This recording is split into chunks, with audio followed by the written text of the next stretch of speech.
Hey, what's going on YouTube? Welcome to another League of Legends guide. Today we are covering Jungle Hecarim. Embrace death. Hecarim's a champion with high mobility and great sustain in the jungle. He has a very strong early and mid game and can fill either the role of a bruiser or a tank. His kit gives him some very strong ganks, which is where he gets his high snowball potential. Once we get our Trinity Force, we're going to start doing some very devastating damage when we combine it with auto attacks from the Spellblade passive Trinity Force provides. Hecarim though does unfortunately lack some sort of CC. He does have a knockback from his devastating charge and a short duration flee from his ultimate, but that's all he really brings. Well, of course besides his high mobility and high damage. Hecarim, however, does kind of fall off in the late game, but with his strong early and mid game, he usually doesn't even make it there. Then finally, with his spammable Q, which does have a relatively high mana cost, he is a very mana hungry champion. Although he's not a very popular meta pick at the moment, he can still snowball and easily carry solo Q. For my masteries, I like to go 12 Ferocity and 18 Resolve, grabbing Strength of the Ages as my keystone mastery. The Resolve tree is a great way of getting some extra tankiness and also some nice tenacity so he can't get kited as easily. We then of course get the increased sustain from our runic armor and recovery. On the Ferocity side, we just focus on getting a little bit of increased damage. If you then wanted to go for a full offensive Hecarim, then you could go 18 Cunning and get Thunderlord's Decree. I however don't like being that squishy on Hecarim, and I really prefer having Strength of the Ages. For my runes, I go Armor Penetration Reds, Armor Yellows, Cooldown Reduction Blues, and Movement Speed Quints. Hecarim's a champion who usually only gets cooldown reduction from his Trinity Force and Spirit Visage, so having this extra cooldown reduction basically makes us CDR capped. We then take the armor so we don't take as much damage in the jungle, and the armor penetration works better on our Q than just some straight up attack damage, at least in those early ganks. Finally, Hecarim is a champion who does scale off of his movement speed because of his passive, so having those movement speed quints is a great way of having a bit better ganks, yet having more damage at the same time. For our summoner spells, Smite and Ghost are really the only ones that I'd recommend. Smite is a 100% requirement on a jungler since it will allow you to clear through the jungle, secure dragons and barons, buy your Cinderhook or a warrior enchanted item, and gives you the strong offensive smite from a Stalker's Blade or a Skirmisher's Saber. Ghost, on the other hand, is generally a much stronger pick than Flash on Hecarim. It yet again works really great with your passive and your devastating charge ability. It will add a ton of mobility in his ganks and teamfights, and with all the movement speed, devastating charge, and onslaught of shadows, he'll get wherever the hell he wants. He's kinda like a Mundo. So let's kick off those abilities by looking at your passive, Warpath. Hecarim gains bonus attack damage equal to 15 to 30% based on his level of his bonus movement speed. Very simple to understand, and it's why we want to take stuff like Ghost and Movement Speed Quints on Hecarim, because the movement speed's obviously great on a melee champion to begin with, but his attack damage then scales off it as well. It's also part of the reason that I always go Trinity Force over Iceborne Gauntlet, at least usually, because you do get some extra movement speed from the Trinity Force and not on the Iceborne. But now let's look at your Q ability, Rampage. Hecarim cleaves nearby enemies, dealing physical damage reduced to 66% against minions. If Hecarim then damages at least one enemy with Rampage, he reduces its base cooldown on subsequent casts by 1 for 8 seconds, and this stacks up to twice for a minimum cooldown of 2 seconds. So since this ability is a cleave and it has a really short cooldown, it's great for clearing through the jungle. Since the Spellblade effect on Trinity Force and Iceborne Gauntlet does have a 1.5 second cooldown, this also works really well with Rampage, as it will have a 2 second cooldown if you are spamming it. This is why one of these items is a requirement on Hecarim, and gives him a massive power spike when he does finally acquire it. But now let's look at the W, Spirit of Dread. When activated, Hecarim surrounds himself with Spirit of Dread for 4 seconds, dealing magic damage per second to all enemies within its reach.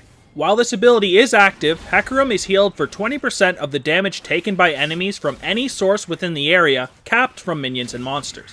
So, this ability is great in the jungle as you can use it on jungle camps and sustain as you are hitting them. When in a team fight, it's great for the exact same reasons. You'll jump in with either your E or R, and then you can activate this, and when you or enemies are hitting people when in that range, you will be getting healed. That's really all there is to the ability. Make sure you activate it in ganks, the jungle, and in team fights, as you will deal some magic damage per second and get healed for damage you or your teammates deal in that zone. Alright, let's move on to our E ability, Devastating Charge. Hecarim is temporarily ghosted and gains bonus movement speed for 4 seconds, beginning at 25% and increasing to 75% over 3 seconds. When Hecarim is charging, his next basic attack gains bonus attack range, knocks back his target, and deals physical damage. The damage and knockback are increased based on how far Hecarim traveled during Devastating Charge's duration, ending its effects in the process. So this, of course, is your main mobility tool. The main use for this ability is going to be when you're coming in for a gank from behind and you can knock them towards your own team. You're also going to be able to combine this with your ghost since the distance traveled will be, of course, longer and it will knock them back farther and deal more damage. If you are trying to escape from an enemy, you can activate Devastating Charge for a nice movement speed buff, so you have a much easier time getting away. Now, your last ability, your ultimate, Onslaught of Shadows. Hecarim summons Spectral Riders and dashes forth with them in a line, becoming immune to crowd control while charging and dealing magic damage to all enemies in their path. Enemies within range of where Hecarim stops also flee from him for 1 second. So the main thing to note about this ability is you want to use it a tiny bit farther than where the enemy champion is, so they will flee away from you, but towards your team. The AoE range of the ability is not massive though, so keep that in mind. So it's really strong in ganks because usually you'll close the gap with your E, and as soon as an enemy uses their escape or flash, you can ultimate towards them and still get onto the target very easily. In teamfights, you're then going to want to try to dive onto the backline with this ability, fleeing all the high damage, high kill priority targets in the process. If you are getting ganked or trying to escape and your E is not going to be enough mobility for you to escape, if you still have your ultimate off cooldown, you can also use it as if it was a flash. For our skill order, we first want to put a point into our ultimate whenever we can at 6, 11, and 16. Then we focus on maxing our Q first, as it is our main way of doing damage and works really well with the Trinity Force or an Iceborne Gauntlet. Then we start maxing our E because the mobility it does provide is really nice, and the cooldown of the ability does go down 2 seconds per rank. Then last, we do focus on maxing our W as it is based off of our ability power.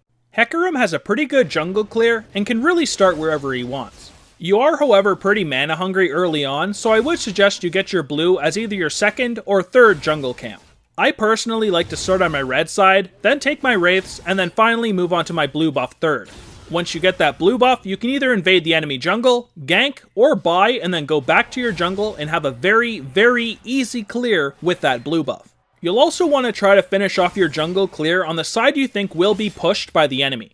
Basically, pick whatever side you think has the stronger lane. If they are pushed, then you can usually get a rather easy first blood with your Devastating Charge and Ghost combo.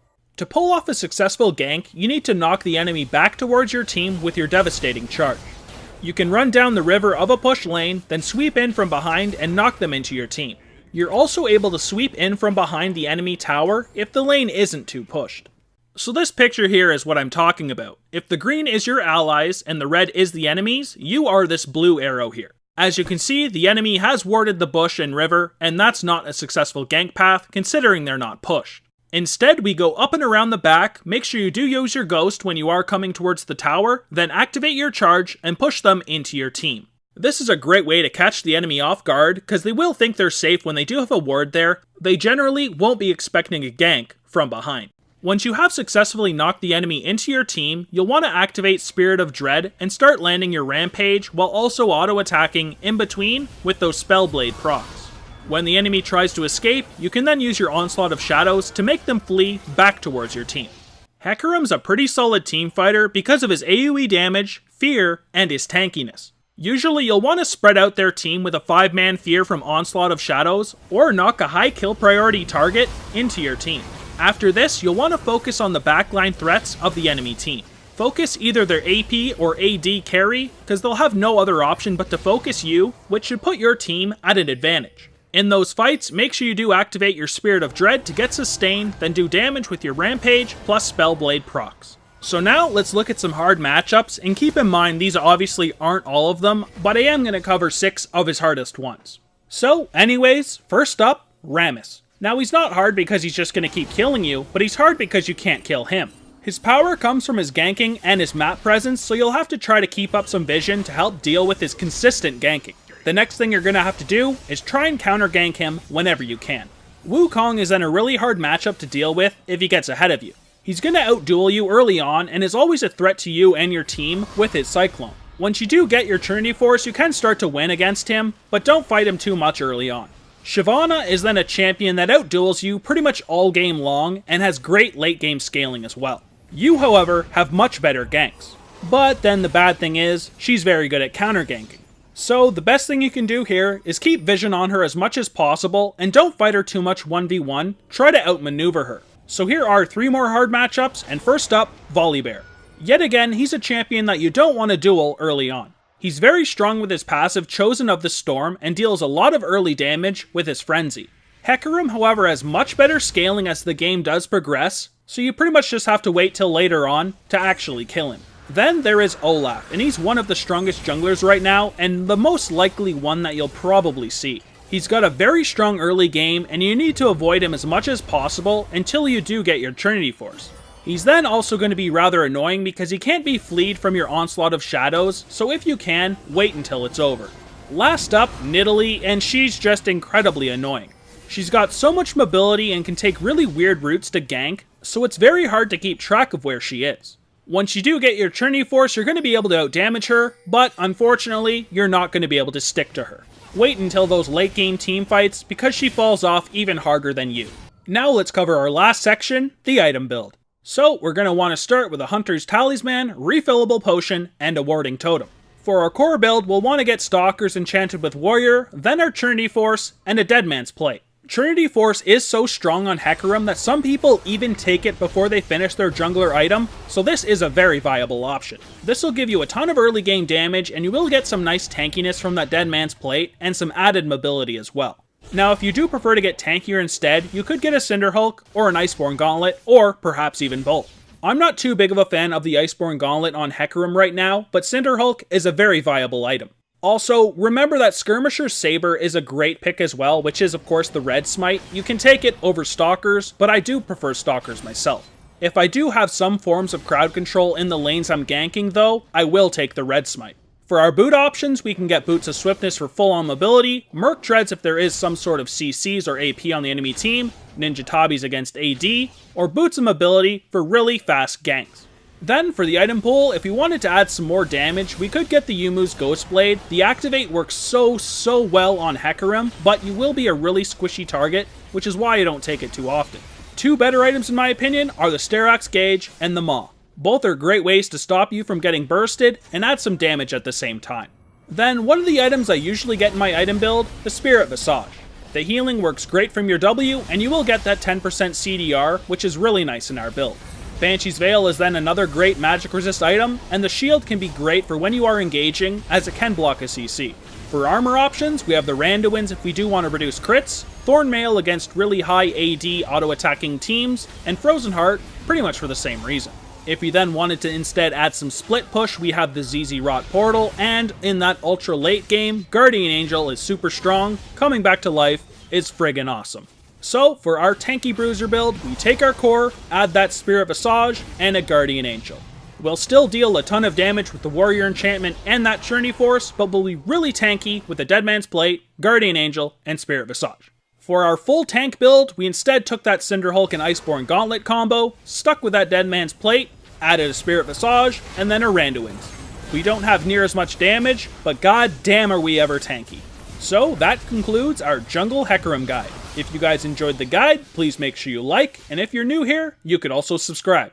You can visit our website, egamingtv.com, for a nice list of our guides, or you can visit us on Twitter where we do skin giveaways at the end of every month at egaming_TV. I also do have a podcast I'm co-hosting, and we are looking for guests, so if you are interested, that link will also be in the video description. But anyways, thank you guys a ton for watching. I hope you guys did enjoy the video, and I will see you guys in the next champion guide. Peace. See, I've been paper chasing. These females have been choosing. Since the kid been elevating. But see, man, I've been chasing money. I got these hoes in my team. That's really all that I need. Let me tell you about me. Tell you about me. Let me tell you about me. Tell you about me.